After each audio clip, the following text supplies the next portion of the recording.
গত এক সপ্তাহে আসলে খুব একটা অন্যরকম অভিজ্ঞতার মধ্যে দিয়ে গিয়েছি। দেশে বিদেশে সবাই অনেক শুভকামনা জানিয়েছেন, অনেক দোয়া করেছেন।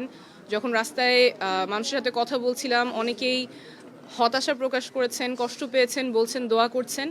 তাদের সকলকে ধন্যবাদ।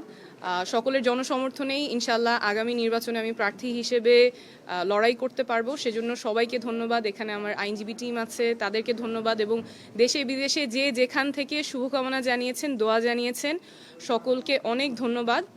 আমরা এখন স্বতন্ত্র প্রার্থী হিসেবে নির্বাচনে যে মার্কা সেটার জন্য আবেদন করতে পারবো। আমরা সেই প্রক্রিয়ায় আমাদের পছন্দ ফুটবল মার্কা, আমরা সেটা নিয়ে আবেদন করব। তারপর নির্বাচন কমিশনের সিদ্ধান্ত থাকবে।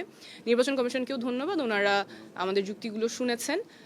সর্বোপরি আমরা বলছিলাম যে আমাদের দৃঢ় বিশ্বাস আপনাদের জনসমর্থন নিয়েই আগামী নির্বাচনে লড়াই করতে পারবো। ইনশাল্লাহ সবার সাথে দেখা হবে।